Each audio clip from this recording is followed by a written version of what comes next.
Assalamualaikum viewers and welcome to my channel Genius the Mathematical Genius। मैं हूँ आपका teacher Talha Munir. तो चलिए शुरू करते हैं।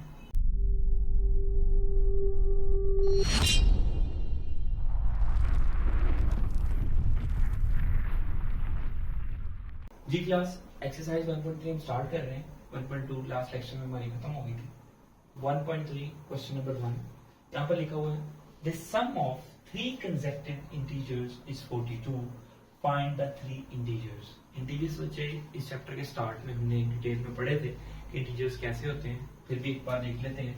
लेट्स से 0, 1, 2, 3, सिमिलरली -1, -2, -3 दोनों तरफ से बच्चे ये एज इट इज ऑन चलते रहते हैं। ये सारे नंबर जो होते हैं इंटीजर्स होते हैं। इन सब में बच्चे खासियत ये होती है कि इन सब में जो फर्क है वो एक डिजिट का होता है।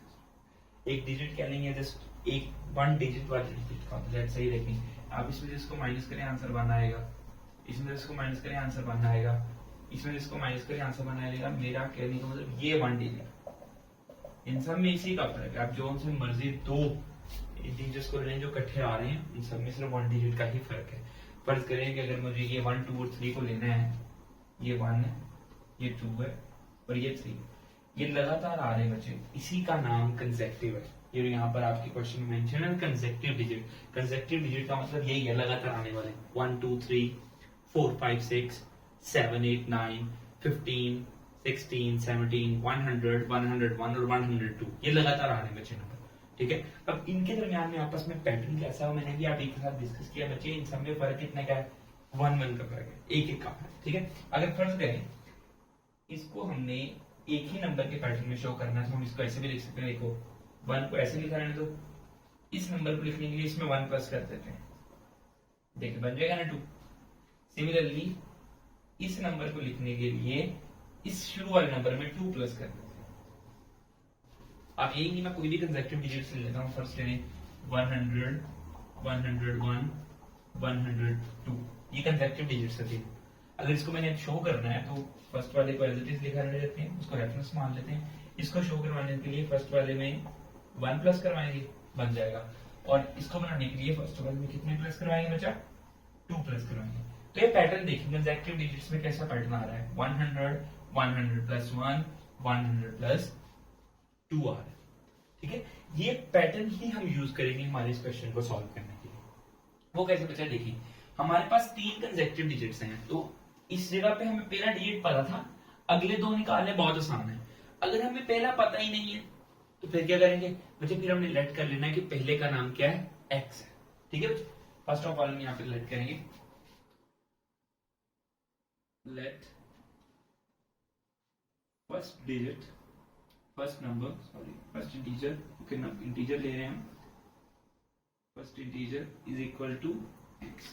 पहला इंटीजर क्या रख लिया, एक्स रख लिया। अब जरा इस पेज पे आते हैं कि अगर हमारा पहला इंटीजर एक्स है, अगले 2 क्या होंगे, वो बहुत आसान है क्योंकि कंसेक्टिव इंटीजर्स का हमने पैटर्न चेक कर लिया है, बड़े आसानी से निकल जाएंगे। एक एक्स रखेंगे तो अगला क्या होगा, एक्स प्लस 1 और उससे अगला एक्स प्लस 2।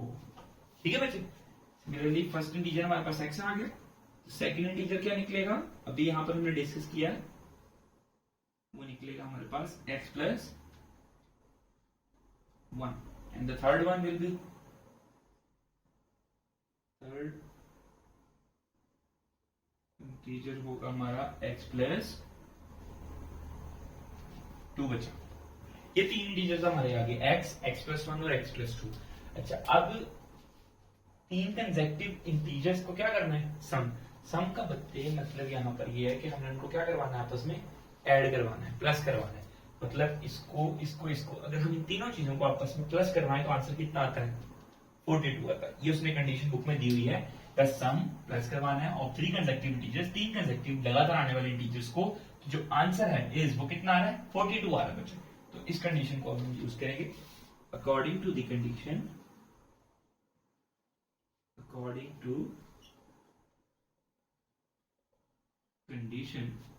कंडीशन क्या है बच्चे हमारे पास कि 1, 2, 3 इन तीनों नंबरों को, लेट से ये पहला नंबर आ गया, प्लस यहाँ पर दूसरा नंबर आ गया, प्लस यहाँ पर तीसरा नंबर आ गया। तीनों नंबरों को प्लस करके आंसर कितना आता है बच्चा, 42 आता है। इसी चीज को हम यूज करेंगे। अब पहला नंबर हमारा क्या है, भला यहाँ पर x है, ओके।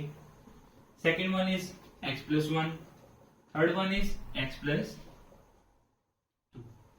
जी बच्चे, प्रीवियस 8th क्लास में हमने सीखा था कि ब्रैकेट के बाहर अगर प्लस है तो अंदर वालों के साइन चेंज नहीं करते। तो सिमिलरली यहाँ पर तीनों के ब्रैकेट ओपन कर देंगे, यहाँ पर क्या बचेगा x, यहाँ पर x plus 1 plus x plus 2 is equal to 42 बचा।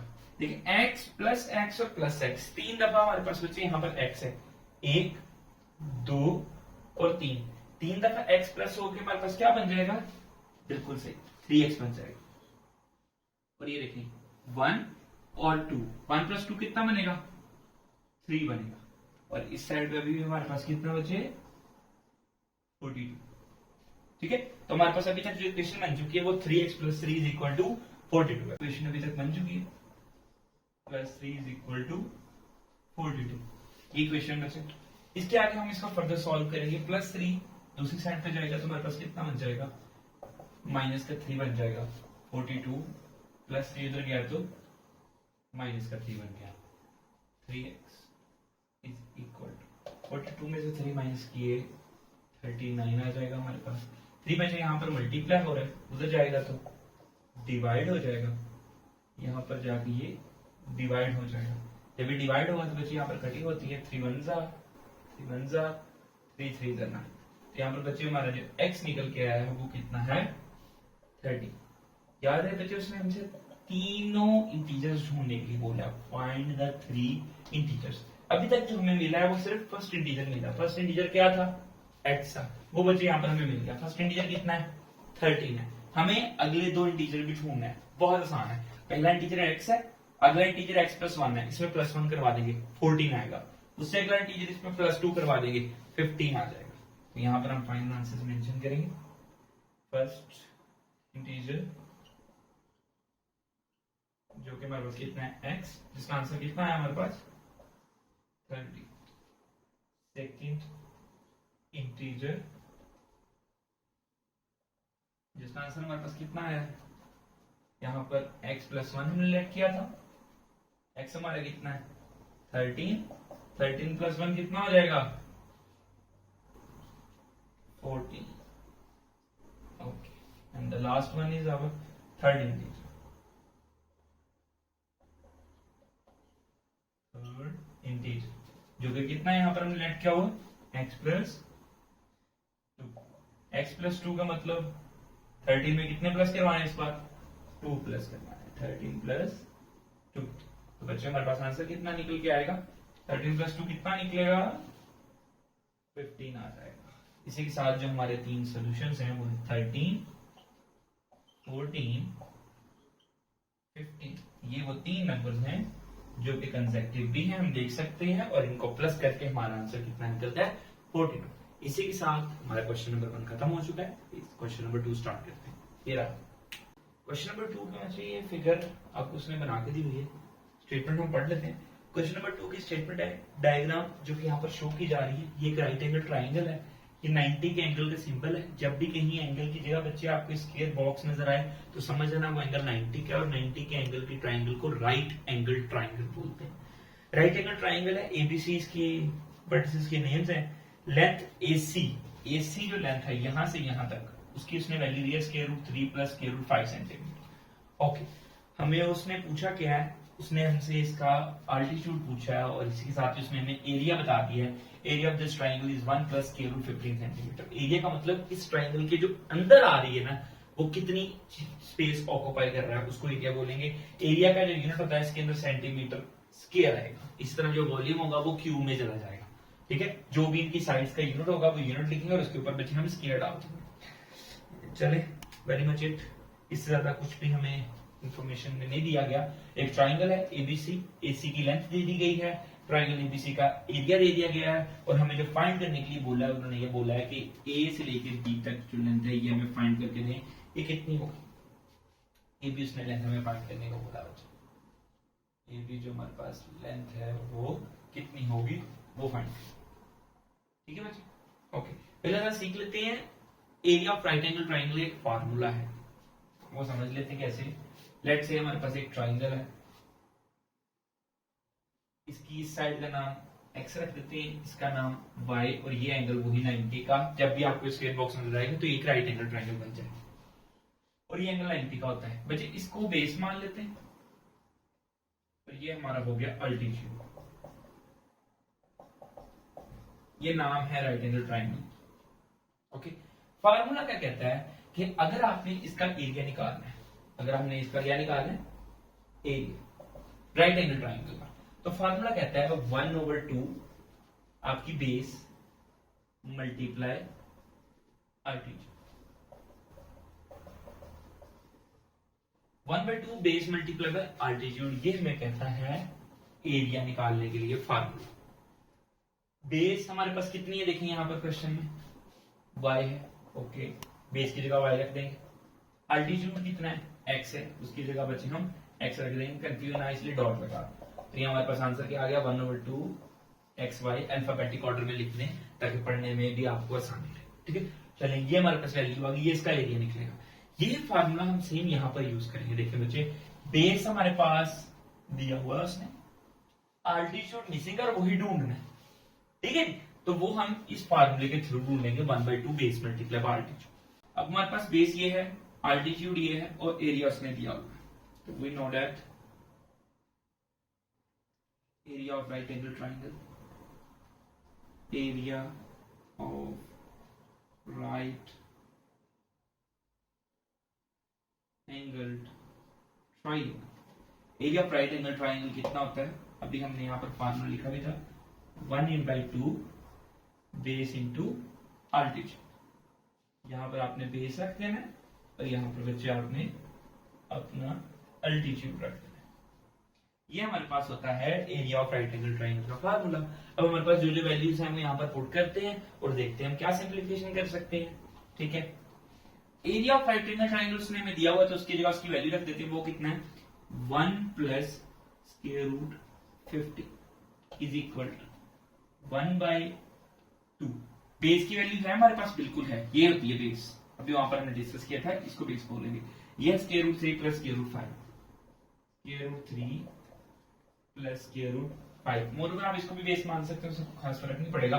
अल्टीट्यूड कैसे करते हैं, लेट कर लेते हैं कि इसका नाम x रख लेते हैं, ताकि हमारी मैनिपुलेशन करते हुए हमें बार बार लफ्ज अल्टीट्यूड ना लिखना पड़े।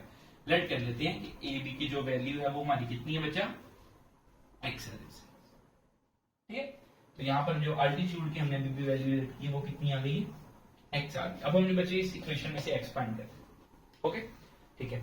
यहाँ पर लेकिन 2 डिवाइड हो रहा है, उधर जाएगा तो 2 मल्टीप्लाई हो जाएगा, ऑब्वियसली 2 यहाँ पर इसके साथ आगे क्या हो गया बच्चे, हमारे पास मल्टीप्लाई हो गया इसके साथ 1 + √15 के साथ इज इक्वल टू, यहां से 2 तो चला गया, ये क्या है, √3 + √5 इंटू, ये सारे के सारे किससे मल्टीप्लाई हो रहा है, x से मल्टीप्लाई हो रहा है। हमें अकेले x की वैल्यू चाहिए, तो ये चीज इसके साथ मल्टीप्लाई होगी, ये इधर आएगी तो बच्चा डिवाइड हो जाएगी। तो यहां पर जो हमारे पास मोर ओवर ये 2 इन दोनों के साथ मल्टीप्लाई भी होगा, 2 1 के साथ होगा, तो 2 और √15 आपस में मल्टीप्लाई नहीं हो सकते, तो एज इट इज आएंगे 2 × √15 डिवाइडेड बाय, यहां पर डिनोमिनेटर में हमारे पास क्या बन जाएगा, √3 + √5 इज इक्वल टू x। अब बच्चे ये 1.2 का क्वेश्चन नंबर 1 बन गया। याद है आपको, रैशनलाइज द डिनोमिनेटर, डिनोमिनेटर में स्क्वायर रूट आ रहा है, मैंने बोला जब भी डिनोमिनेटर में स्क्वायर रूट आए आपने इसे खत्म करना है। यहाँ पर डिनोमिनेटर में स्क्वायर रूट आ रहा है, जो राइट साइड पे वैल्यू उसका साइन चेंज करेंगे, उसको ऊपर भी मल्टीप्लाई करवाएंगे और नीचे भी मल्टीप्लाई करवाएंगे। तो अब सिंपल हमने इस वैल्यू को रैशनलाइज करना है हमारा आंसर कैलकुलेट करने के लिए। चलिए रैशनलाइज करते हैं। तो यहाँ पर x is equal to, value क्या है, 2 + 2√50 डिवाइडेड बाय, डिनोमिनेटर में हमारे पास क्या है, √3 + √5। तो रैशनलाइज करने के लिए आपको बताया हुआ था, यहां पर जो वैल्यू होगी उसका साइन चेंज कर देना है। यहां पर हमारे पास वैल्यू क्या है, √3 + √5, हम क्या करेंगे, √3 - √5 कर देंगे, √3 - √5 divided by square root 3 minus into square root 5। ठीक है बच्चे, ओके। अब नीचे देखें हमारे पास एज यूजुअल फार्मूला बन गया है a plus b a minus b. A plus b a minus b का फार्मूला क्या था? A square minus b square. तो एक्स की वैल्यू कैलकुलेट हो रही है।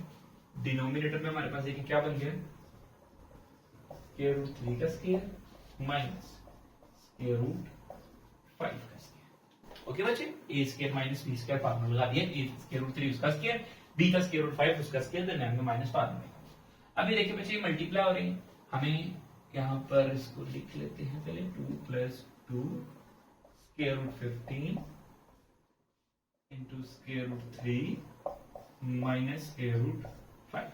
अच्छा बेटे इसको जरा स्क्वायर रूट जो 15 हमारा है इसको थोड़ा सा सिंप्लीफाई कर लेते हैं। हमें पता है ये रफ में करना है आपने बच्चे, प्राइम फैक्टराइजेशन 15 की कर लेते हैं।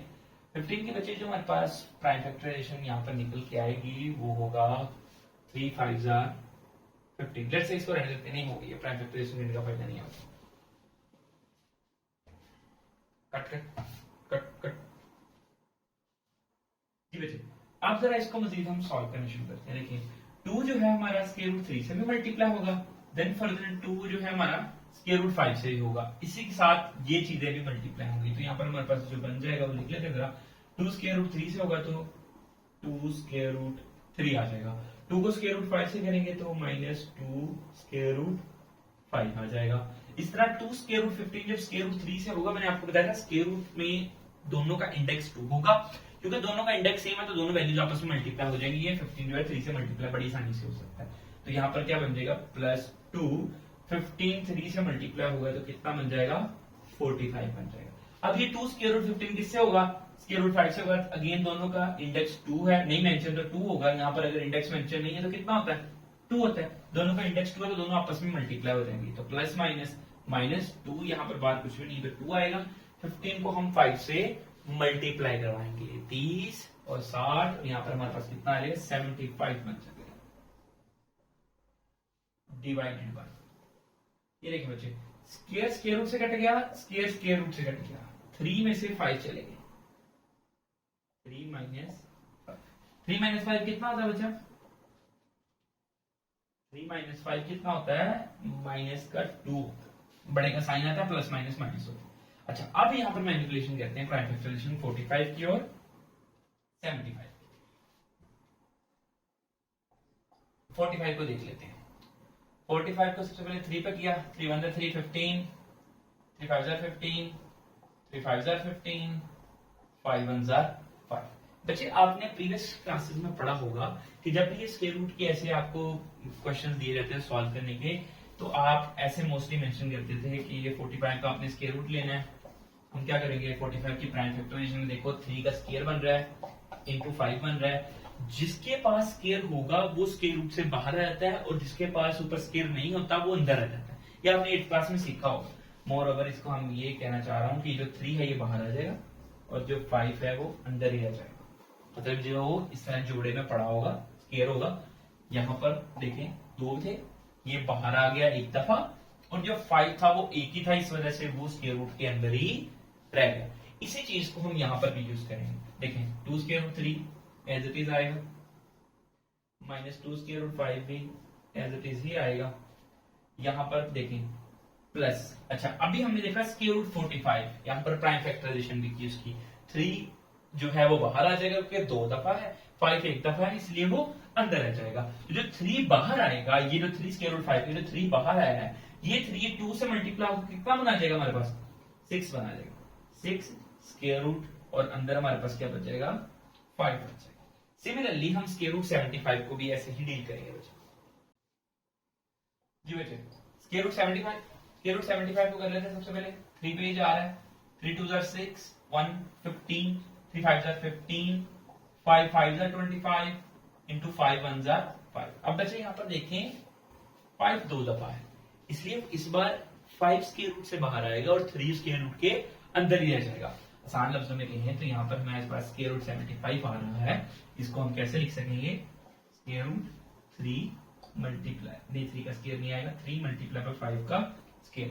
ये जो 5 है ये स्क्वायर रूट से बाहर आ जाएगा और जो 3 है ये अंदर ही रह जाएगा। बच्चा ठीक है, तो ये जो 5 हमारा बाहर आया है ये किसके साथ मल्टीप्लाई होगा? 2 के साथ, क्योंकि ये स्क्वायर रूट 75 है ना, स्क्वायर रूट 75 की वैल्यू कितनी निकलाई? 5 स्क्वायर रूट 3। ये 5 इस 2 से मल्टीप्लाई होगा तो कितना बन जाएगा हमारे पास? 10 बन जाएगा। 7 square root 3 as it is. अब जो लाइक टर्म्स हैं जिनके सर्ट सेम है उनको प्लस माइनस करवा देते हैं। ये स्क्वायर रूट 3 है, ये भी स्क्वायर रूट 3 आपस में सॉल्व हो सकते हैं। 2 square root 3 minus 10 square root 3, ये कितना हो जाएगा? माइनस का 8 स्क्वायर रूट 3 हो जाएगा। माइनस 2 स्क्वायर रूट 3 प्लस के स्क्वायर रूट 5 है, तो ये सॉल्व होगा कितना हो जाएगा? प्लस का 4 स्क्वायर रूट 5। इसमें प्लस क्यों आया? क्योंकि बड़े वाले के साथ वैल्यू के साथ प्लस था, प्लस आ गया। इन दोनों में 2 स्क्वायर रूट 3 और 10 स्क्वायर रूट 3 में बड़ी वैल्यू जो थी वो 10 स्क्वायर रूट 3 थी, उसके साथ माइनस है इसलिए यहाँ पर माइनस आया। और भूलिएगा नहीं डिनोमिनेटर में हमारे पास क्या चल रहा है? -2।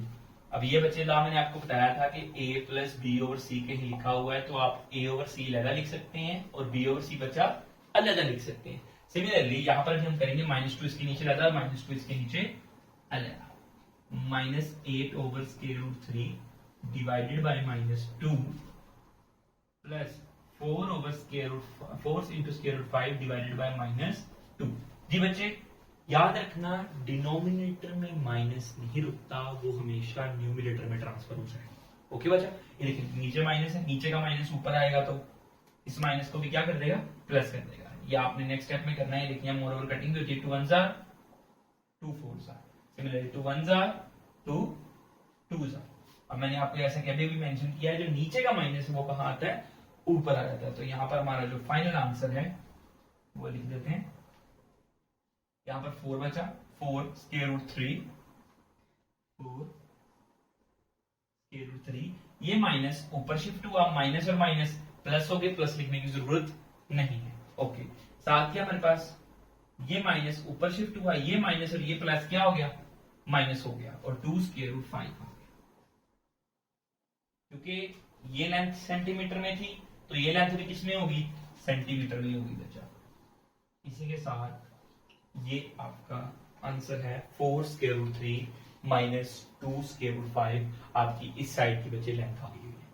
क्वेश्चन नंबर 3 इसमें बच्चे हमारे पास उसने एरिया ऑफ रेक्टेंगल इक्वल करने के लिए दिया है।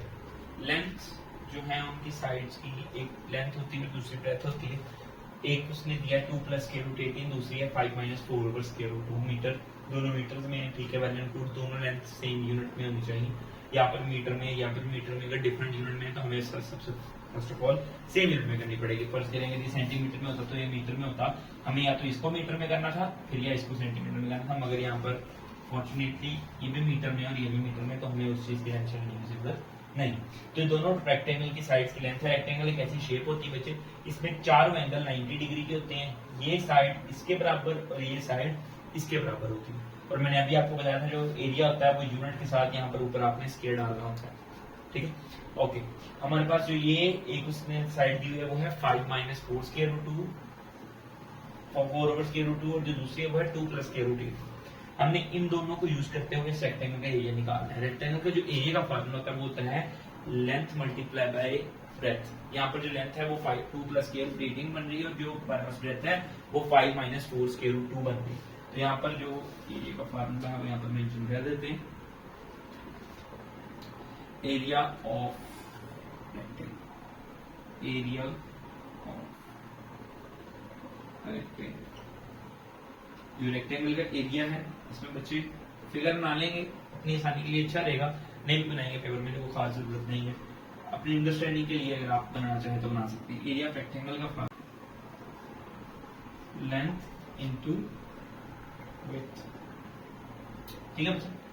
ये हमारे पास लेंथ और विड्थ को हम मल्टीप्लाई करेंगे तो हमारा एरिया आ जाएगा। और फॉर्चुनेटली उसने हमें दोनों लेंथ और विड्थ दी हुई है। आप इसको लेंथ कह लो, इसको विड्थ कह लो, इसको विड्थ कह लो, इसको लेंथ कह लो, उससे फर्क नहीं पड़ रहा, क्योंकि एट द लास्ट ये दोनों मल्टीप्लाई होने हैं। और क्योंकि जब दो चीजें मल्टीप्लाई होती हैं मोस्ट ऑफ द केसेस, खासतौर पर रियल नंबर्स के केस में, ए को बी से मल्टीप्लाई करें या बी को ए से मल्टीप्लाई करें आंसर सेम ही आता है। 2 को 3 से कर लिया, 3 को 2 से कर लिया, दोनों आंसर 6 से। ठीक है बच्चों, तो एरिया ऑफ रेक्टेंगल यहाँ पर हम देख लेते हैं। Area of rectangle.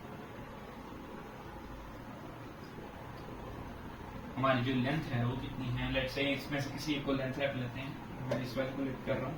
यहाँ पर वैल्यू कितनी आएगी 2 + स्क्वायर रूट ए, 2 + स्क्वायर रूट ए इंटू ये मल्टीप्लाई किससे हो रहा है बोला, विथ से, तो विथ दूसरी साइड होगी वो कितनी होगी 5 - 4 / स्क्वायर रूट 2 बची। अगर सिर्फ ये काश ये वाली वैल्यू जो है एक अच्छी सी न्यूमरेटर में सिर्फ वैल्यू होती है और डिनोमिनेटर में 1 होता तो हमारा मल्टीप्लाई करना काफी आसान हो जाना था। तो हम इसी को चेंज कर लेते हैं, तो ये भी एक आसान तरीका रहेगा। देखिए हमारे पास यहाँ पर जो चीज लिखी हुई है वो कितना है 4 / स्क्वायर रूट 2। इसको एक साइड से लिख लेते हैं जरा, 4 / स्क्वायर रूट 2। सिर्फ इसको चेंज कर लेते हैं, ठीक है। इसका जो डिनोमिनेटर से है वो स्क्वायर रूट हम लगवा लेते हैं, आसान लफ्जों में सिर्फ इसको रेशनलाइज करवा लेते हैं, उससे फायदा होगा। उसकी वैल्यू को यहाँ रख देंगे, ये पूरा क्वेश्चन आसानी से सॉल्व हो जाएगा बनिस्बत लेंथी होने के। 4 / स्क्वायर रूट 2 हमें बताया है अगर डिनोमिनेटर में 2 वैल्यूज हों तो राइट साइड में वैल्यू का साइन चेंज करते हैं, क्योंकि यहाँ पर डिनोमिनेटर में एक ही वैल्यू है तो हम इसी के साथ ऊपर मल्टीप्लाई भी करवाएंगे और डिवाइड भी करवाएंगे। 1.2 क्वेश्चन नंबर 1 में बड़ी डिटेल से हमने डिस्कस किया था। तो इसके अंदर हमने स्क्वायर रूट 2 से मल्टीप्लाई भी करवा लिया और स्क्वायर रूट 2 से डिवाइड भी करवा लिया। बच्चे आप रफा में भी कर सकते हैं, वो खास करने की जरूरत नहीं, बस उसको यहाँ पर मेंशन करके बता दी कि हमने 4 / स्क्वायर रूट 2 की वैल्यू चेंज की। ओके बच्चा, 4 / स्क्वायर रूट 2 यहाँ पर ये मल्टीप्लाई होकर बन जाएगा 4 स्क्वायर रूट 2 और डिनोमिनेटर में क्या बन रहा है देखिए स्क्वायर रूट 2 और स्क्वायर रूट 2, ये स्क्वायर रूट 2 का स्क्वायर बन जाएगा। x और x मल्टीप्लाई होगा x स्क्वायर, y और y मल्टीप्लाई होगा y का स्क्वायर, तो स्क्वायर रूट 2 और स्क्वायर रूट 2 मल्टीप्लाई होगा तो स्क्वायर रूट 2 का हमारे पास क्या बनेगा स्क्वायर बनेगा। स्क्वायर स्क्वायर रूट से कट जाएगा, तो यहाँ पर जो अल्टीमेट वैल्यू आ जाएगी हमारे पास क्या आएगी 4 स्क्वायर रूट 2 ओवर 2।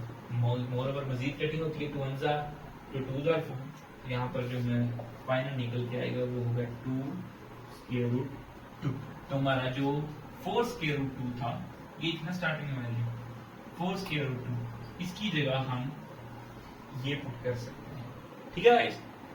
तो यहाँ पर 4 स्क्वायर रूट 2 की जगह वैल्यू पुट कर लेते हैं ताकि हमारी कैलकुलेशन में आसानी हो जाए। 5 - 4 ओवर स्क्वायर रूट 2 की जगह हमने अभी वैल्यू कैलकुलेट की, वो कितनी है 2 स्क्वायर रूट 2। इसको कर देते हैं। अगर आपने ये में करनी है टेस्ट में तो जस्ट उसको यहाँ पर साइड पे मेंशन करके बता दें कि जो 4 ओवर स्क्वायर रूट 2 है ये 2 स्क्वायर रूट 2 के बराबर होता है। हमने यहाँ पर अभी कैलकुलेट भी किया, उसको सामने कैलकुलेट करके लिखने की जरूरत ही नहीं है, आप जस्ट यहाँ पर कोई नोट रेड का सिंबल डालें और ये मेंशन कर सकते हैं, इसको आपको करने की जरूरत नहीं है। मगर अगर आप करना भी चाहें तो राफल में कर दें, नीट में करने की जरूरत नहीं। चलिए 2 5 से मल्टीप्लाई होगा, 2 इससे भी होगा, सिमिलरली बाद में 18 5 से होगा और 18 2 स्क्वायर रूट 2 से भी होगा। तो देखें 2 5 से मल्टीप्लाई होगा तो कितना बन जाएगा 10 बन जाएगा। 2 इससे मल्टीप्लाई होगा, ये 2 इस 2 से मल्टीप्लाई होगा, स्क्वायर रूट वाली वैल्यूज के साथ आपस में मल्टीप्लाई नहीं होंगे, तो ये प्लस और ये माइनस माइनस हो जाएगा। 2 2 ज़ा 4 स्क्वायर रूट 2 आ गया। इसी तरह ये 5 जो है स्क्वायर रूट 18 से मल्टीप्लाई होगा तो ये कितना बन जाएगा, क्योंकि एक स्क्वायर रूट वाली है दूसरी स्क्वायर रूट के बगैर है, दोनों आपस में मल्टीप्लाई नहीं हो पाएंगे तो दोनों के दोनों साथ ऐसे आ जाएंगे, ठीक है। प्लस माइनस माइनस 2 और इसके बाद कुछ नहीं है तो 1 होगा, 2 आ जाएगा। अब ये स्क्वायर रूट 18 है वो स्क्वायर रूट 2 है, दोनों स्क्वायर रूट है इसलिए दोनों का इंडेक्स 2 ही है, हम उन दोनों को आपस में मल्टीप्लाई करवा सकते हैं। ये हमने रूल पढ़ा था कि अगर यहाँ पर इंडेक्स सेम हो तो हम उन दोनों को मल्टीप्लाई करवा सकते हैं। शर्त यह है कि ए और बी जो है दोनों ग्रेटर देन 0 होने चाहिए, यहाँ पर दोनों ग्रेटर देन 0 नहीं है। तो मोर ओवर यहाँ पर देखिए स्क्वायर रूट 18 और स्क्वायर रूट 2 तो ये दोनों आपस में मल्टीप्लाई होंगे। 18 2 ज़ा कितना आता है जल्दी से बता दें, 18 2 × 36 36 आ गया, ठीक है। अब इसके बाद हमने क्या करना है कि ये स्क्वायर रूट 18 है और स्क्वायर रूट 36 है, दोनों की प्राइम फैक्टराइजेशन कर लेते हैं। यहाँ पर स्क्वायर रूट 18 के लिए प्राइम फैक्टराइजेशन कर लेते हैं। 2 9 ज़ा 3 3 ज़ा 3 बनता है, ठीक है बच्चे। अब देखें यहाँ पर स्क्वायर रूट 18 पे 18 की प्राइम फैक्टराइजेशन की है तो हमें जोड़ा किसका मिला है, दो वैल्यूज दो बार कौन रिपीट हुआ है 3, जो 3 है स्क्वायर रूट से बाहर आ जाएगा और 2 स्क्वायर रूट के अंदर ही रहेगा, ये हमने प्रीवियस क्लास में सीखा हुआ है। तो यहाँ पर जो 3 स्क्वायर रूट से बाहर आएगा, देखो जो ये 3 एक होगा 2 है ना, यहाँ पर ये देख लें स्क्वायर रूट 18 क्या बनेगा 3 का स्क्वायर इंटू 2, तो ये स्क्वायर जो है बाहर आ जाएगा और ये 2 जो है अंदर ही आ जाएगा, तो स्क्वायर रूट 18 इसके बराबर आ जाएगा। जहां पर जो 3 है ये बाहर मौजूद 5 से मल्टीप्लाई हो कितना हो जाएगा, 3 5 15 हो जाएगा। यहाँ पर ये 10 ही बचता है, माइनस 4 स्क्वायर रूट 2 आ गया, प्लस 2 को इसलिए प्राइम फैक्टराइजेशन ही की कि वो इवेंचुअली 2 ही निकलेगा, उसकी जरूरत नहीं है, मगर 18 जो है वो सॉल्व होके 3 स्क्वायर रूट 2 बना है, वो 3 और ये 5 मल्टीप्लाई हो कितने बन जाएंगे, 15 बन जाएंगे। 15 स्क्वायर रूट के अंदर फिर कौन बचेगा, 2 बचेगा, माइनस 2। और 36 का स्क्वायर रूट आप कैलकुलेटर से भी निकाल सकते हैं, मगर वैसे भी आपको पता होगा 36 का स्क्वायर रूट 6 होता है, हम प्राइम फैक्टराइजेशन के जरिए भी निकाल सकते हैं। 6 2 से करते हैं, चलिए 2 1s are 2, 2 18s are, 2 9s are, 3 3s are, 3 1s are। देखें 2 का भी जोड़ा बन गया और 3 का भी बच्चे जोड़ा बन गया, पेयर बन गया दोनों के, तो दोनों के दोनों स्क्वायर रूट से निकल के बाहर आ जाएंगे। देखो स्क्वायर रूट 36, 2 का स्क्वायर इंटू 3 का स्क्वायर, दोनों स्क्वायर रूट से बाहर आ जाएंगे, 2 इंटू 3 तो कितना आएगा, ये 6 आएगा। तो स्क्वायर रूट 36 कितना होता है बच्चे हमारे पास, 6, ये हमारे पास 6 है जी गाइस। यहाँ पर 10 एज इट इज ही आएगा। ओके, ये एरिया फाइंड आउट हो रहा है, एरिया ऑफ रेक्टेंगल हम फाइंड आउट कर रहे हैं, minus 4 square root 2, 4 square root 2 as it is आएगा, plus 15 square root 2 plus 15 square root 2, और यहाँ पर देखें 2 6 12 हो जाएगा, तो ये माइनस का 12 बनेगा। अब लाइक टर्म्स लाइक के साथ प्लस माइनस होंगी, ये 10 और ये माइनस का 12 सॉल्व हो गया, कितना हो जाएगा, माइनस का 2 हो जाएगा। ये भी स्क्वायर रूट 2 है, ये भी स्क्वायर रूट 2 है, ये आपस में सॉल्व हो जाएंगे। प्लस का साइन है तो बड़ा के साथ प्लस है, बड़ी वाली के साथ प्लस है, तो प्लस माइनस होगा माइनस। 15 में से जब हमारे 15 स्क्वायर रूट 2 में से 4 स्क्वायर रूट 2 चले जाएगा, तो हमारे पास जो वैल्यू बचेगी वो 11 स्क्वायर रूट 2 बचेगा। अच्छा, अब ये देख सकते हैं, आप कंपेयर कर सकते हैं, इस शक्ल में हमारा आंसर आ चुका है, a plus b square root 2। यहाँ पर आप देख सकते हैं, इसको अगर आप कंपेयर करना चाहें तो a plus b square root 2। देखें बच्चे, स्क्वायर रूट 2 के बराबर, तो b की वैल्यू 11 आ रही है और a की वैल्यू -2 आ रही है। ठीक है, तो हमने उसने बोला था कि इस वैल्यू में, इस टर्म में, इस तरह के एक्सप्रेशन में मैं आंसर दूं जिसके स्क्वायर रूट 2 वाली वैल्यू और जो हमारे पास सिंपल वैल्यू है वो अलग अलग हो, हमारे पास रेशनल नंबर दोनों अलग अलग हो, तो ये हमने उस शक्ल में उसको वैल्यू में आंसर दे दिया है। क्योंकि ये एरिया है, इस वजह से जो इसका आंसर है इसको मीटर स्क्वायर में मेंशन करेंगे बच्चा, और सिर्फ अच्छा दिखाने के लिए, और कुछ नहीं बच्चे। देखें, लेट्स से अगर 3 जमा 2 लिखा है, मैंने आपको भी बताया वो 2 जमा 3 भी लिख सकते हैं, इसी तरह 3 मल्टीप्लाई बाय 2 को भी 2 मल्टीप्लाई बाय 3 भी लिख सकते हैं। रियल नंबर से आप लोग पढ़ रहे हैं तो रियल नंबर्स में ये चीज चलती है। सिमिलरली सिर्फ अच्छा दिखाने के लिए आप 11 स्क्वायर रूट 2 को पहले और -2 को बाद में लिख रहे हैं, उससे क्या होगा, पहली वैल्यू का साइन नेगेटिव आते हैं, डर सा लगती है, ये क्या है, नेगेटिव से क्यों वैल्यू शुरू हो गया। अगर पॉजिटिव वैल्यू ना, दिल को सुकून सा रहता है। ठीक है, तो ये 11 स्क्वायर रूट 2 हम कहाँ लिख लेते हैं, स्टार्ट में लिख लेते हैं बच्चा, और ये -2 जो है बाद में लिख लेते हैं, इनटू मीटर स्क्वायर। ये हमारे क्वेश्चन नंबर 3 का आंसर है, जो कि एरिया का फाइंड करना था, एरिया ऑफ रेक्टेंगल फाइंड करना था हमने। ये क्वेश्चन नंबर 4, इसमें बच्चे हमने क्या करना है, हमने 2 नंबर ढूंढने हैं ऐसे जिनको प्लस करके आंसर 68 आए और जिनको माइनस करके आंसर कितना है, 22 आए। इसको शुरू करने से पहले जरा थोड़ा सा इक्वेशंस को प्लस माइनस करवाने का मैंने आपको बताना था, वो देख लें जरा। Let's say a is equal to b, हमारे पास ये एक इक्वेशन होगी, और c is equal to d बचे हमारे पास दूसरी इक्वेशन होगी। ऐसी एक्सप्रेशन जिसका इक्वलिटी का साइन आ जाए वो इक्वेशन मेथड की बचा, इसके साइड में भी एक्सप्रेशन पड़ी होती है, उस साइड में भी एक्सप्रेशन होती है। बच्चे 2 इक्वेशंस को प्लस भी करवा सकते हैं, 2 इक्वेशंस को माइनस भी करवा सकते हैं, 2 इक्वेशंस को डिवाइड भी करवा सकते हैं, 2 इक्वेशंस को मल्टीप्लाई भी करवा सकते हैं, वैसे जैसे नंबर्स को करवाते हैं। लेट्स से मैं 2 है और 3 हम आपको बोलते हैं तो प्लस करवा दो, आप क्या करते हैं, 2 और 3 को प्लस करवा देते हैं, 5 आंसर आ गया सर। सिमिलरली इक्वेशंस को प्लस माइनस ऐसे होता है बच्चे, लेफ्ट टर्म लेफ्ट से और राइट टर्म्स राइट में। अगर इनको प्लस करवाना है तो प्लस करवा दो, दोनों साइडों पे माइनस करवाना है दोनों साइड पे माइनस करवा दो, मल्टीप्लाई करवाना दोनों साइड मल्टीप्लाई करवा दो, और इसी तरह अगर डिवाइड करवाना है दोनों साइडों पे आप डिवाइड भी करवा सकते हैं। आसान लफ्जों में ये a plus c is equal to b plus. आपने बस ख्याल इस बात का रखना है कि देखें इस साइड पे पहले किसकी वैल्यू आई है, ऊपर वाली इक्वेशन की, तो इस साइड पे भी जो पहली वैल्यू किसकी आनी चाहिए, ऊपर वाले की। ये प्लस और मल्टीप्लाई में तो फर्क नहीं पड़ता, मगर माइनस और डिवाइड में फर्क पड़ जाता है बच्चा। ठीक है, तो आपने ये याद रखना है कि अगर इस साइड पे पहली जो सी वैल्यू ली है, इस इक्वेशन की वैल्यू ली है, तो इस साइड पे पहले वैल्यू इस इक्वेशन की होगी बच्चे। तो a प्लस सी, इसी तरह हम इनको माइनस भी करवा सकते हैं, इसमें से इसको माइनस इसमें से इसको माइनस। इधर अगर आपने गलती से भी d माइनस बी लिख दिया तो वो बच्चे गलत हो जाएगा, ठीक है। b माइनस डी ठीक है, d माइनस बी नहीं। चलिए शुरू करते हैं। हमारे दो नंबर्स हैं। क्वेश्चन नंबर 1 में उसने कंसेक्टिव इंटीजर्स दिए थे, उनका आपस में नंबर्स का रिलेशन था कोई। इस क्वेश्चन में आपस में नंबर का कोई रिलेशन बच्चे नहीं बन रहा किसी किस्म का भी, तो इसलिए हमें एक नंबर को x रख लेंगे, दूसरे नंबर को y। लास्ट टाइम हमने एक नंबर को x रखा था, फिर x+1 फिर x+2, इस वजह से क्योंकि इनका आपस में कोई रिलेशन बन रहा था। इसमें दोनों नंबर्स का आपस में कोई रिलेशन नहीं है, वो दोनों नंबर्स हैं, बस कोई भी दो नंबर्स हैं जहां से मर्जी उठा के दिए उसने, बस ऐसे ही है कि उनको प्लस करके आंसर 68 आता है और उनको माइनस करके आंसर 22 आता है। हमने वो दोनों नंबर्स फाइंड करने। तो सबसे पहले हम लेट कर लेते हैं, हमारा जो फर्स्ट नंबर है वो क्या है, लेट। तो बच्चे हमारा फर्स्ट नंबर है, उसका नाम हम रख लेते हैं x। सेकंड नंबर जो है इसका हम लोग नाम रख लेते हैं, क्या रखें, बता दो जल्दी जल्दी से बता दो, y रख दिया, ठीक है बच्चे। एक नंबर का नाम x रख दिया, दूसरे का नाम y रख दिया। अब जरा क्वेश्चन को देखते हैं। वो कहता है इन दो नंबरों को प्लस करने से आंसर 68 आता है और माइनस करने से आंसर 22 आता है। तो यहाँ पर उसने हमें कंडीशन में क्या दिया हुआ है, according to condition, according to condition, condition में उसने हमें बचे क्या दिया हुआ है कि दोनों को प्लस करने से, मतलब x प्लस वाई, दोनों को बच्चे अगर हम प्लस करते हैं तो आंसर कितना आता है, 68 आता है।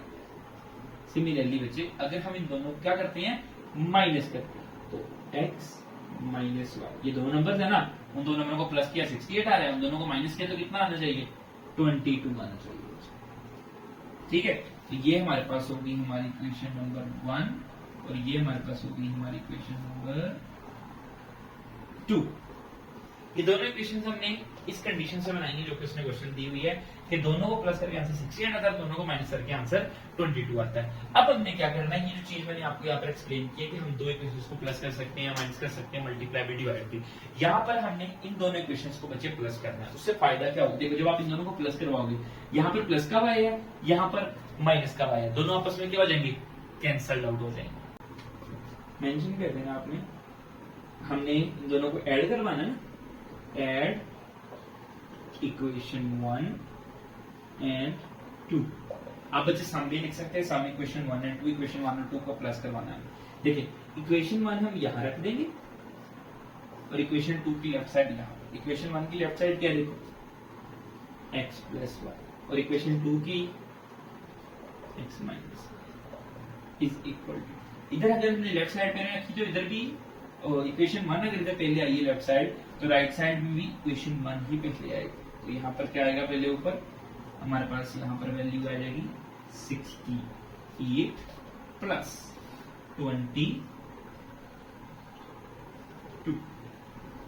देखिए अगर यहाँ पर इक्वेशन 1 की लेफ्ट साइड पहले है तो यहाँ पर भी इक्वेशन 1 की राइट साइड पहले है, यहाँ पर इक्वेशन 2 की लेफ्ट साइड बाद में, तो इक्वेशन 2 की राइट साइड भी बाद में। इससे हमें फायदा क्या होगा, देखिए यहाँ पर ब्रैकेट्स ऊपर होंगी, तो ये देखिए x प्लस वाई, ये क्या बनेगा, प्लस x माइनस वाई। इसी के लिए तो उसको किया था, देखें प्लस का y माइनस का y दोनों कैंसल आउट हो गए।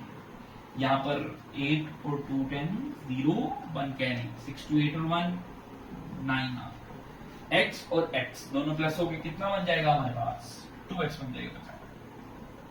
x और x प्लस हो गए, क्या बनेगा हमारे पास, 2x इसके बराबर आ रहा है। देखिए x और x ये दोनों यहाँ पर प्लस किए हैं, ये दोनों प्लस हो गए, बाय तो कट गया, x और x प्लस हो गए, 2x बन गया इक्वल टू 90। 2 इधर मल्टीप्लाई हो रहा है, उधर जाएगा तो बच्चे क्या हो जाएगा, डिवाइड हो जाएगा। तो 90 के डिवाइड बाय 2 कितना निकल के आएगा हमारे पास, 45, जो कि हमारा फर्स्ट नंबर भी था। ये फर्स्ट नंबर का नाम भी रखा था x, और x की वैल्यू हमें मिल गई है, मतलब एक नंबर हमारा क्या है 45। अभी हमें एक और नंबर चाहिए, दूसरा नंबर हमारा, जिसको हमने क्या लेट किया हुआ है। इसको फाइंड आउट करने के लिए बच्चे अब आपकी मर्जी है, आप इसे बेशक इक्वेशन नंबर 1 में पुट कर दो, बेशक इसको इक्वेशन नंबर 2 में पुट कर दो, किसी एक में भी आपने x की वैल्यू पुट करनी है और y की वैल्यू निकालनी है। मैं रैंडमली चूज कर रहा हूँ इक्वेशन नंबर 1, आप चाहे तो इक्वेशन नंबर 2 में भी इसको पुट कर सकते हैं, put x is equal to 45 in equation 2 में क्या दिया, चल 2 में कर लेते हैं, 1 में बचे कर सकते हैं। यहाँ पर x की वैल्यू क्या आएगी इक्वेशन 2 में 45 minus y is equal to 22। x की जगह बचे, देखिए यहाँ पर x की जगह हमने x की वैल्यू जो भी फाइंड आउट किया वो 45 है। अच्छा इधर बचे प्लस का 45 है, उधर गया तो क्या हो जाएगा माइनस का 45 जी बचे। 22 में से हमारे पास 45 चले जाएंगे तो ये कितना बचेगा माइनस का 23 बचेगा। देखिए बच्चे माइनस इस y के साथ यहाँ पर मल्टीप्लाई हो रहा है, उधर जाएगा तो डिवाइड हो जाएगा, डिनोमिनेटर में माइनस नहीं रहता, वो कहाँ आ जाएगा ऊपर आ जाएगा, वो नीचे का माइनस और ऊपर का माइनस क्या हो जाएंगे दोनों प्लस हो जाएंगे। तो यहाँ पर हमारा जो y है इसका आंसर क्या निकल के आ रहा है 23। तो एक बचे हमारे पास आंसर क्या आ गया 45 और दूसरा आंसर क्या आ गया 23। हमने बस 2 नंबर ही फाइंड करने थे, तो चेक कर सकते हैं। इसी के साथ क्वेश्चन नंबर 4 खत्म हो रहा है। तो क्वेश्चन नंबर 5 ये रहा। क्वेश्चन नंबर 5 बच्चे इसके अंदर वहां पर आपकी बुक में क्वेश्चन मेंशन है कि वेदर है लाहौर का, उसका जिसने टेम्परेचर बताया है 48 डिग्री सेल्सियस है। हमने इसका जो यूनिट ऑफ मेजरमेंट है उसको चेंज करना है, उसमें सेल्सियस में बताया है, हमने फॉरेनहाइट में बताना है। जो टेम्परेचर है बच्चे इसको नापने की मोस्टली 3 यूनिट्स हैं, सेल्सियस है, फॉरेनहाइट है और केल्विन है। ठीक है बच्चों, यहाँ पर जिसने टेम्परेचर दिया है वो हमें सेल्सियस में दिया और वो जो हमसे पूछ रहा है बच्चे वो फॉरेनहाइट में पूछ रहा है। तो जरा जल्दी से इसको फॉरेनहाइट में कन्वर्ट करने वाला फार्मूला देख लेते हैं। ये मोस्ट आपके जैसे बुक में ये फार्मूला वहां पर मेंशन दिया हुआ इसमें नीट में, मगर पेपर में टेस्ट में ये फार्मूला नहीं आएगा तो आपको इसको जुबानी याद रखना पड़ेगा। ये बच्चे फार्मूला हमारे पास है कि अगर आपको फॉरेनहाइट में कैलकुलेट करना है तो आपने बच्चे क्या करना है 9/5 है, याद रखिए मेरे साथ रिपीट करें 9/5। यहाँ पर आपने सेल्सियस जो आपका टेम्परेचर है वो रखना है, इसमें बच्चे आपने क्या करना है +32 करना है। क्या करना है +32। ये बच्चे आपका फार्मूला है, क्वाइट सिंपल, मुश्किल नहीं है। 9/5 को सेल्सियस से मल्टीप्लाई करवाना और आंसर में प्लस का 32 करवाना। तो जल्दी से कर लेते हैं, हमारा क्वेश्चन को स्टार्ट करते हैं। फॉरेनहाइट में कैलकुलेट हो रहा है टेम्परेचर हमारा 9/5 सेल्सियस, डिग्री में टेम्परेचर कितना हमारे पास 48 डिग्री +32। यहाँ पर बच्चे देखें यहाँ पर कटिंग पॉसिबल नहीं है तो डायरेक्ट मल्टीप्लिकेशन और डिवीजन कर लेते हैं, क्योंकि आपको कैलकुलेटर यूज करने अलाउ है। तो आपने क्या करना है बच्चे 9 को 48 से मल्टीप्लाई करना है और उसके बाद 5 पर डिवाइड करना है। Cut stop. जी बच्चे 9 को हम 48 से मल्टीप्लाई करवाएंगे, हमारे पास जो आंसर निकल के आ रहा है वो है 432 डिवाइडेड बाय 5 +32। 432 को बच्चे अब हम 5 पे डिवाइड करवा देंगे तो हमारे पास जो आंसर आ रहा है वो है 86.4 +32। अब इसी तरह 86.4 को 32 में प्लस करवाएंगे तो वो हमारे पास आएगा 118.4, जो कि हमारे क्वेश्चन नंबर 5 का आंसर भी है। क्योंकि टेम्परेचर हमारा किस में दिया है, जिसने फॉरेनहाइट में। इसी के साथ ये क्वेश्चन यहीं पर खत्म होता है। क्वेश्चन नंबर 6 पे चलते हैं, जो कि ये क्वेश्चन नंबर 6 में बच्चे एजेस का क्वेश्चन है, ये ऑफनली पूछ लिया जाता है। तो ये कंसेप्चुअल क्वेश्चंस होते हैं, थोड़ा सा आपको अपना बेसिक इसमें जो है वो छोड़ना नहीं है, तो बड़े इजीली सॉल्व हो जाते हैं। यहाँ पर क्वेश्चन में लिखा हुआ the sum of ages of father and son. Father और सन की जो एज है उसका जो सम है वो 72 है। ठीक है, अगर फादर की लेट से एज हमारे पास जो है वो कितनी आ जाती है 62 आ जाती है। ठीक है, और तो फिर सन की अल्टीमेट बात है तो एज 10 होगी, दोनों को प्लस करके हमारा आंसर कितना आना चाहिए 72 ईयर्स आना चाहिए। ओके, 6 years ago 6 साल पहले बाप की उम्र the father's age is 2 times the age of the son. ये एक एक्स्ट्रा कंडीशन है, ये हम क्वेश्चन में यूज करेंगे कि 6 साल पहले जितनी बाप की उम्र थी वो बेटे की उम्र की दुगनी थी। फर्ज करें कि अगर बेटे की उम्र 6 साल पहले हमारे पास आ जाती है 6 साल, 6 साल नहीं कहते, वैसे 8 साल ले लेते हैं। 8 से 6 साल पहले बेटे की जो उम्र है वो 8 साल थी, तो बाप की उम्र उससे दुगनी थी, मतलब बाप की उम्र 16 साल। ओके बच्चा, तो ये सिर्फ एग्जाम्पल के तौर पे आपको मैं बता रहा हूँ, इसमें ऐसे ही वो जरूरी नहीं है, मगर ये बस ये याद रखिए कि 6 साल पहले जितनी उम्र उसके बाबा की थी उतनी उम्र उसके बेटे की 2 दफा मिलाएं। उसके बेटे की उम्र उस टाइम पे 2 दफा मिलाएं तो तब उसके पापा की उम्र बन रही थी, मतलब ट्वाइस थी, 2 टाइम्स।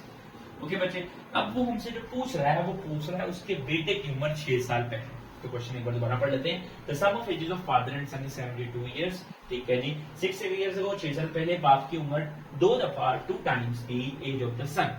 अगर एज ऑफ सन x है तो बाप की उम्र 2x थी आज से 2 साल पहले। Okay, what was the son's age, बेटे की उम्र कितनी होगी 6 इयर्स अगो, 6 साल पहले। तो देख लेते हैं, सबसे पहले इन प्रेजेंट में दोनों की उम्रों को लेट कर लेते हैं। सॉल्यूशन इन प्रेजेंट में हम क्या करते हैं कि हमारे पास जो एज ऑफ फादर है उसको लेट कर लेते हैं। एज ऑफ फादर, बाप की उम्र को ऐसा करते हैं हम x रख लेते हैं, और इन प्रेजेंट जो हमारे पास एज ऑफ सन है बेटे की, उसको हम ऐसा करते हैं कि उसको लेट करके क्या लिख लेते हैं y। कि जो हमारे पास बाप है उसकी उम्र x है और मौजूदा दौर में जो बेटा है उसकी उम्र y होगी। अब यहाँ पर सबसे पहले कंडीशन ली है उसको देख लेते हैं। Sum of ages of father and son is 72। तो अकॉर्डिंग टू कंडीशन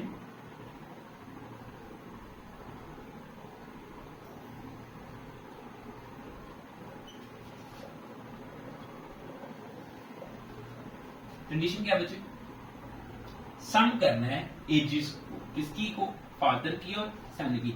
ये फादर की, ये सन की, एक्स और वाई को प्लस कर दो और हमारे पास आंसर कितना निकल के आ रहा है, उसने बताया है 72। इसको आप इक्वेशन में मार्क करें। Sum of ages of father and son is 72, मतलब x plus y is equal to कितना हो जाएगा 72 हो जाएगा। ठीक हो गया जी। अब जो दूसरी कंडीशन, ये तो पहली कंडीशन थी ना, the sum of ages of father and son is 72, ये तो हमने कर लिया। 6 साल पहले, अब कहां पर जाना है, 6 साल पहले जाना है। देखिए जैसे कि बच्चे अभी अगर मेरी उम्र फर्ज करें 20 साल है तो आज से 6 साल पहले कितनी थी, 14 साल। तो 6 साल पहले उम्र निकालने के लिए मौजूदा उम्र में से आपने 6 माइनस करना होता है।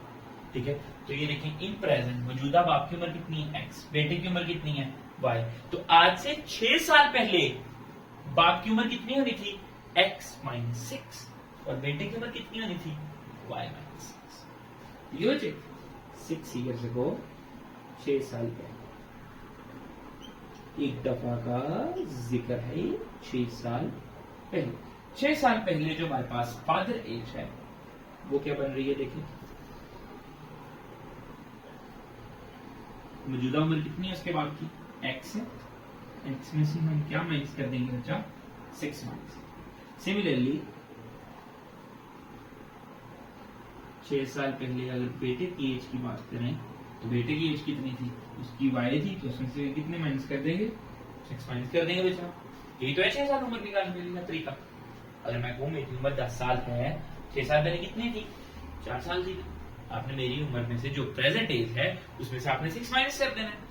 मेरा मैं भी तो यही कह रहा हूँ, प्रेजेंट एज हमने कितनी रेट की हुई है x में से क्या माइनस कर दिया 6, 6 साल पहले की उम्र आ गई। प्रेजेंट एज y जो है वो किसकी है, बच्चे की है। जो प्रेजेंट एज बच्चे की है वो y है, अगर 6 साल पहले निकालनी है तो y में से क्या माइनस कर दिया मैंने 6 माइनस कर दिया।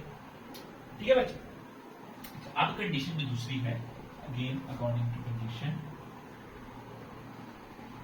According to condition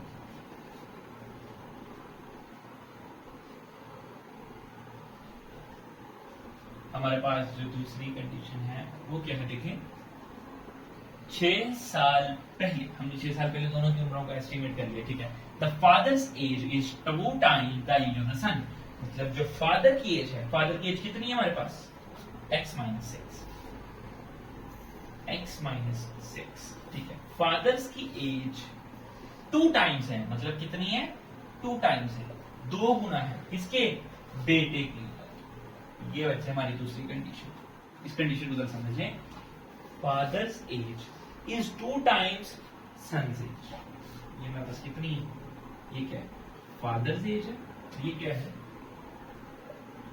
son's age. F और ऐसे लिखा हो उसके लिए फादर्स एज 2 टाइम्स है किसके, सन्स एज के। ठीक हो गया जी। अब जरा इसको भी मैनिपुलेटिव करते हैं, थोड़ा सॉल्व कर देते हैं जब भी कैलकुलेशन करते हैं। यहाँ पर हमारे पास क्या बन जाएगा x माइनस 6, ये एफ पे ऐसे लिखने की जरूरत नहीं है, सिर्फ आपको समझाने के लिए है। 2y से मल्टीप्लाई होगा तो 2y हो जाएगा, 2 6 से मल्टीप्लाई हो जाएगा तो 12 हो जाएगा। सिमिलरली प्लस का 2y इधर आएगा तो माइनस का 2y हो जाएगा, माइनस का 6 उधर गया तो प्लस का 6 हो जाएगा। ये आ गया x minus 2y is equal to minus 12 और प्लस का 6 कितना आ जाएगा, माइनस का 6 आ जाएगा। इसको हम मार्क कर लेते हैं, ये हमारी इक्वेशन नंबर 2। अच्छा, लास्ट टाइम हमारे पास 2 इक्वेशंस बनी थी, उसमें लकीली एक प्लस का y था एक माइनस का y था। हमने दोनों को आपस में बच्चे माइनस करवाया तो हमारी y कैंसिल आउट हो जाएंगे और हमें x मिल गया था। इस बार ऐसा नहीं हो रहा क्योंकि यहाँ पर x प्लस का है, ये x भी प्लस का है, जब हम प्लस करवाएंगे तो ये कैंसिल आउट नहीं होगा। यहाँ पर y प्लस का है और ये 2y है, ये तो प्लस करवाएं या बेशक माइनस करवाएं, y तो भी कैंसिल ऐसे डायरेक्टली नहीं होगा। ठीक है, मगर एक काम कर सकते हैं कि ये जो x है और ये भी x है, ये प्लस करवाने से कैंसिल नहीं हो रही, मगर ये माइनस करवाने से जरूर कैंसिल हो जाएंगे। तो जल्दी से हम इनको माइनस करवाते हैं। सब्ट्रैक्ट इक्वेशन 1 इक्वेशन 2, और इक्वेशंस को माइनस करते हुए मैंने बच्चे आपको ऑलरेडी बताया है कि अगर आपने इक्वेशन 1 की लेफ्ट साइड पहले रखी तो राइट साइड में भी इक्वेशन 1 की ही राइट साइड पहले है। गलती से भी इक्वेशन 2 की राइट साइड पहले रख देनी, वो मैं भी आपको दोबारा एक्सप्लेन कर देता हूँ। इक्वेशन 1 इक्वेशन 2 को सब्ट्रैक्ट करना है, लेफ्ट साइड इसकी मैं ये साइड पहले रखना है, इक्वेशन 1 है, इसकी हमारे पास जो लेफ्ट साइड है इसको पहले रखना है। ये आ गई हमारे पास इक्वेशन 1 की लेफ्ट साइड माइनस इक्वेशन 2 की लेफ्ट साइड, वो क्या है, x माइनस। अब देखो इस इक्वेशन की जो लेफ्ट साइड है उसमें पहली वैल्यू कौन सी है, इक्वेशन 1 वाली, ये। तो जो उस साइड पे भी जो पहली वैल्यू इसकी यूज होगी, इक्वेशन 1 की यूज होगी, 72 फार्मूले का माइनस, क्योंकि हम इन दोनों को माइनस करवा रहे हैं माइनस। और यहाँ पर वैल्यू कितनी है, यहाँ पर हमारे पास जो वैल्यू है वो कितनी बचा, -6। ये हमने इन दोनों को माइनस करवा दिया, ये वाली वैल्यू में से ये वाली वैल्यू माइनस इधर लिख दिया, ये वाली वैल्यू में से ये वाली वैल्यू माइनस इधर लिख दिया। अब ब्रैकेट के बाहर प्लस है, साइन चेंज नहीं होगी, ब्रैकेट के बाहर माइनस है, साइन चेंज हो जाएंगे, -x minus minus plus 2y is equal to minus minus plus हो जाएगा 72 और 6 को बचे जब हम प्लस करेंगे तो कितना आंसर आएगा हमारे पास, 72 प्लस 6 कितना आ जाएगा, 78। ओके, अब प्लस का x माइनस का x कैंसिल हो गए, y और 2y इतना निकल के आ गया हमारे पास 3y आ। ठीक है, 3 यहाँ बच्चे मल्टीप्लाई हो रहा है, उधर जाके 3 डिवाइड हो जाएगा, 78 डिवाइडेड बाय 3 बचे। अब 78 डिवाइडेड बाय 3 लिखेंगे, इसकी कटिंग हो जाएगी। ठीक है बच्चे, 3 1 जार 3 2 जार 28 बन रहा है। यहाँ पर बच्चे कटिंग तो नहीं हो पा रही इसकी, 8 और 8 16 यहाँ पर हो जाएगी, 3 2 जार 6 6 18 बनेगा, 3 6 जार 18 बन जाएगा, 26 आ। y इज इक्वल 26 है। y है क्या था, एज ऑफ सन थी प्रेजेंट में। हमें प्रेजेंट में एज ऑफ सन नहीं चाहिए, हमें 6 साल पहले की चाहिए। प्रेजेंट में एज ऑफ सन कितनी आ रही है, 26 आ रही है। प्रेजेंट में एज ऑफ सन यहाँ पर हमारे पास जो निकल के आ रही है वो कितनी आ रही है बच्चा, 26 आ रही है। मगर याद रहे ये आंसर नहीं है बच्चा, क्यों, उसने यहाँ पर मेंशन किया what was son's age 6 years ago, 6 साल पहले। तो यहाँ पर प्रेजेंट एज का नाम हमने y रखा था, 6 साल पहले बेटे की उम्र कितनी थी, y माइनस 6। तो बड़ा ही आसान काम है, अगर अब उम्र उसकी 26 है तो 6 साल पहले कितनी होगी, 20 होगी ना। इसमें से 6 माइनस कर दो, क्योंकि अगर आप उम्र निकालनी है 6 साल पहले की तो इसमें से कितने माइनस करने चाहिए, 6 माइनस करनी चाहिए। प्रेजेंट एज y है, तो 6 years ago son's age 6 years ago son's age is equal to 26 में से कितने माइनस करनी है, 6 माइनस करना। कट। तो ये देखें 26 में से हमारे 6 माइनस हो जाएंगे और बचे 26 में से अगर 6 माइनस हो जाए तो क्या आंसर आएगा हमारे पास 20 ईयर्स। क्या आंसर आएगा बच्चा 20 ईयर्स, जो कि आपके इस क्वेश्चन का आंसर भी है। हमारा क्वेश्चन नंबर 7। क्वेश्चन नंबर 7 में हमें क्या कह रहा है, Mirha bought the toy, Mirha ने एक खिलौना खरीदा, ठीक है, 1500 रुपए में खरीदा है एंड सोल्ड फॉर रुपीज 1520 और 1520 रुपए में बेच भी दिया उसने। 20 रुपए उसका मुनाफा हो गया, बड़ा मतलब शुरू से बिजनेस माइंड है, 20 रुपए का मुनाफा कमा लिया माशाल्लाह। मिरहा ने 1500 की चीज खरीदी और 1520 रुपए में बेच दी, उससे प्रॉफिट हुआ। हमने उसका प्रॉफिट परसेंटेज कैलकुलेट करना है। प्रॉफिट परसेंटेज कैलकुलेट करने का फार्मूला भी डिस्कस कर लेते हैं। पहले देख लेते हैं प्रॉफिट माशाल्लाह इतना ज्यादा हुआ, पहले वो तो कैलकुलेट कर लेंगे प्रॉफिट हुआ कितना। देखिए 1520 रुपए में उसने चीज बेची है, 1500 रुपए में उसने खरीदी थी, तो 1520 में से 1500 माइनस करेंगे, हमारे पास प्रॉफिट आ जाएगा। ठीक है बच्चों, सॉल्यूशन है। प्रॉफिट कैलकुलेट करने के लिए सबसे पहले जरा कॉस्ट प्राइस और सेल प्राइस को मेंशन कर लेते हैं। सेल प्राइस एसपी के साथ भी मेंशन कर सकते हैं। सेल प्राइस का मतलब वो कीमत जिसके ऊपर आपने कोई चीज बेची। सेल प्राइस हमारी कितनी है 1520 रुपए, उसने 1520 रुपए की वो चीज बेची, ओके डन हो गया। और सीपी का मतलब कॉस्ट प्राइस होगा। कॉस्ट प्राइस कितनी है बच्चा उसकी, जितनी उसने चीज खरीदी थी वो कितनी थी 1500 रुपए। ठीक है बच्चे, तो जो प्रॉफिट है हमारा वो कैलकुलेट करने का जो फार्मूला है वो है profit is equal to sale price minus cost price. तो हमारी सेल प्राइस कितनी है बच्चा, देखिए 1520 इसमें से बच्चे हम 1500 माइनस कर लेते हैं। 1520 में से 1500 माइनस हुआ तो जो हमारा प्रॉफिट है वो कितने का हो गया 20 रुपए का। ओके, हमने प्रॉफिट कैलकुलेट करना था, वजह इसी से प्रॉफिट परसेंटेज निकलेगी। प्रॉफिट पता होगा तो बताएंगे प्रॉफिट परसेंटेज कितनी निकलेगी।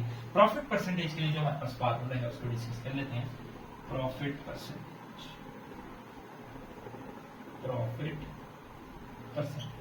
प्रॉफिट परसेंटेज कैलकुलेट करने के लिए आपने क्या करना है, जो आपका प्रॉफिट आया है उसको बच्चे आपने न्यूमरेटर में मेंशन करना है, इसको डिवाइड करवाना है किसके ऊपर, कॉस्ट प्राइस पे, सी पे, और देन इसको आपने मल्टीप्लाई करवाना है 100।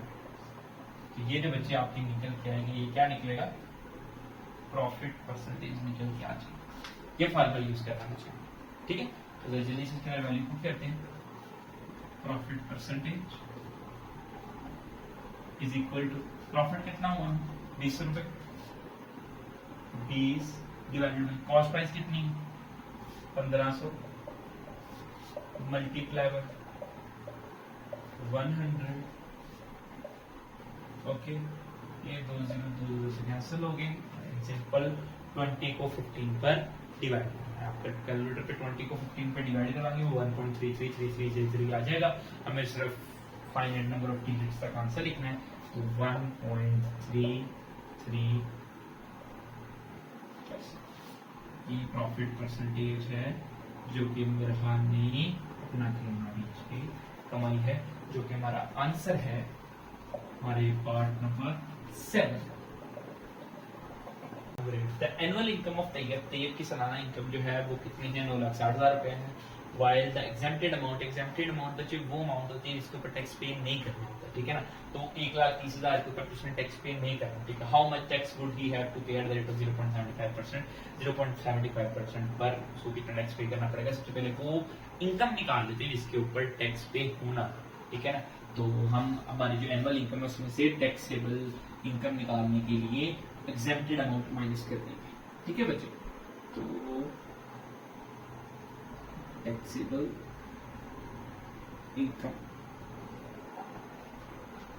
हमारे पास 9,60,000 सालाना इनकम, ओके। इसमें से माइनस करेंगे जो एग्जेम्प्टेड अमाउंट है जिसके ऊपर टैक्स नहीं पड़ रहा, वो कितनी एग्जेम्प्टेड अमाउंट कितनी है हमारे पास 1,30,000।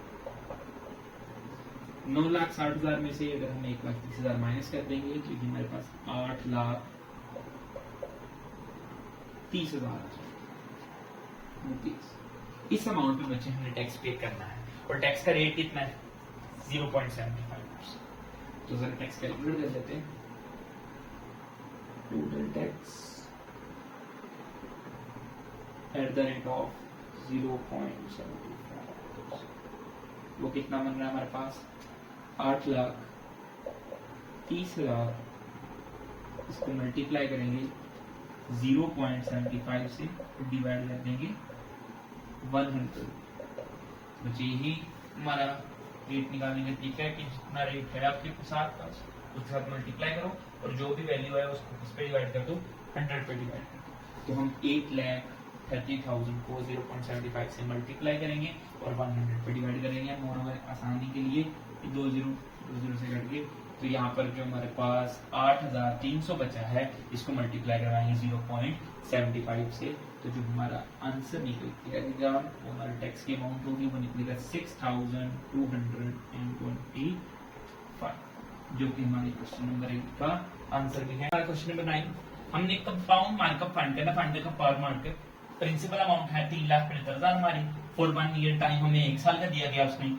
Eight the rate of percentage हमें कितने परसेंट रेट मिल रहा है, 14% है, और कंपाउंडेड एनुअली। इस चीज का बच्चे मतलब जो है मैं भी आपके साथ डिस्कस करता हूँ इसका क्या मतलब। बच्चे प्रॉफिट में एक होता है सिंपल सादा, किसी को पैसे लेके उसके ऊपर ब्याज लेना या उसके ऊपर इंटरेस्ट लेना, जैसे सूद के माइंड में भी आता है। तो उसमें क्या होता है बच्चे कि आप लेट्स से मैं आपको 10 रुपए दे देता हूँ और मैं आपको बोलता हूँ कि आपने मुझे हर हाल में सुबह या परसों मनाया, हमारा एक टाइम पीरियड सेट होगा कि भाई इस दिन आपने मुझे 12 रुपए वापस करने हैं। तो ये होता है, ये आ जाता है सिंपल सादा प्रॉफिट वाला, ठीक है, कि आपने मुझे 2 रुपए का प्रॉफिट हुआ। मगर कंपाउंडेड एनुअली में कंपाउंडेड या कंपाउंडेड प्रॉफिट, कंपाउंडेड मार्केट, ये चीजें बच्चे ऐसी होती है कि इसके अंदर क्या होता है कि जो मुझे प्रॉफिट आएगा ना वो मैंने वापस आपको और दे दिया कि ये भी तुम रखो, इसके ऊपर भी मुझे प्रॉफिट दो। मतलब 10 रुपए का आप मुझे 5 रुपए दे रहे थे, मतलब आपने मुझे 10 रुपए के बदले 5 देने थे एक हफ्ते के बाद, एक हफ्ते के बाद आप मुझे 5 देने हैं, मैंने वो 5 आपको और दे दिए। मैंने कहा भाई ये मेरे 5 और रख लो, अब आपके पास 15 रुपए हैं मेरे, अब आपने मुझे प्रॉफिट 15 रुपए के ऊपर देना है। लेट्स से फिर हमने डिसाइड किया कि 15 के ऊपर आपने मुझे 7.5 रुपए देने। इस तरह मेरा प्रॉफिट भी बढ़ता रहेगा और मेरे जितने भी प्रॉफिट है वो मैंने अपने पास नहीं रखा, मैं यूटिलाइज नहीं कर रहा हूँ, आपको अगेन इन्वेस्ट कर रहा हूँ, ठीक है बच्चे। तो ये कंपाउंडिंग रहता है, होपफुली आपको समझ आया होगा। कंपाउंड मार्कअप कैलकुलेट करने के लिए यहाँ पर फार्मूला मेंशन है, ये आपने याद रखना है, पेपर में ऐसे लिख भी देना है। ये सिर्फ वैल्यूज जो है आर एंड टी, उनकी वैल्यू का मतलब क्या वो मैंने मेंशन किया है। यहाँ पर आपने ये हेडिंग नहीं देनी पेपर में, सिर्फ आपने ये फार्मूला यहाँ पर मेंशन करना है। कंपाउंड मार्कअप का फार्मूला है पी है जो हमारी प्रिंसिपल अमाउंट है, प्रिंसिपल अमाउंट हमारी 3,73,000 है। फार्मूले में आगे 1, ठीक है, ओके। आर है, आर हमारा क्या होगा, रेट होगा, वो कितना है 14%, वो भी मिल गया। एन, ये चीज इंपॉर्टेंट है, number of times interest is compounded per year, हर साल कितनी दफा आपका इंटरेस्ट कंपाउंड करना है। अगर एक दफा करना है तो इनकी वैल्यू 1 आएगी, 2 दफा करना है इनकी वैल्यू 2 आएगी, 3 दफा करना है तो इनकी वैल्यू 3 आएगी। इस तरह आप जितनी बार चाहे उतनी बार आप अपना इंटरेस्ट जो है कंपाउंड करवा सकते हैं। हमारा क्या हो रहा है, कंपाउंडेड एनुअली, मतलब एक ही बार होता है और वो साल के एंड में, साल के एंड में कंपाउंडेड एनुअली का मतलब एक ही बार होता है। अगर यहाँ पर लिखा था कंपाउंडेड क्वार्टरली, इसका मतलब साल में 4 दफा हो रहा है। अगर लिखा था कंपाउंडेड हाफ ईयरली, इसका मतलब साल में 2 दफा हो रहा है। हाफ ईयरली का मतलब आज एक हमारा जो है 6 माह के बाद और अगला 6 माह के बाद, और क्वार्टरली का मतलब वही हमारे पास जो है 3 माह के बाद होता रहेगा, ठीक है बच्चे। तो यहाँ पर हमारा जो एन है हमारे क्वेश्चन के लिए कंपाउंडेड एनुअली की वजह से एन की वैल्यू भी 1 हो गई है। और टी जो हमारा क्या है, टाइम है, टाइम किसमें दिया हुआ है, सालों में दिया होना चाहिए, ओके, इंटू -1, ये हमारे पास फार्मूला है। तो जल्दी से हमारा डेटा इकट्ठा कर लेते हैं। इस क्वेश्चन में हमारे पास क्या है, सबसे पहले प्रिंसिपल अमाउंट है हमारे पास कितनी, 3,75,000, ओके। देन प्रिंसिपल अमाउंट के बाद में क्या चाहिए, आर चाहिए, क्योंकि रेट है, रेट कितना है 14% है। तो परसेंट आपको पता है, परसेंट का मतलब होता है डिनोमिनेटर में 100, तो 14/100 आ जाएगा। इसको आप मजीद सिंप्लीफाई करेंगे तो ये कितना निकल के आ जाएगा, 0.40 निकल के आ जाएगा, ठीक है बच्चे। रेट भी हमारे पास आ गया है, एन नंबर ऑफ टाइम्स जो कंपाउंडेड हो रहा है, एन की वैल्यू मैंने बताया कंपाउंडेड एन की वैल्यू की वजह से एन की वैल्यू 1 हो गई है। और लास्ट में हमारे पास टाइम बचता है, टाइम सालों में बताइए, और हमारा साल में ही दिया गया हुआ है कितना है, 1 साल, 1 ईयर। तो सब चीजें पूरी हो गई हैं, फार्मूले के अंदर वैल्यू पुट करते हैं और अपना कंपाउंड मार्कअप निकाल लेते हैं। Compound markup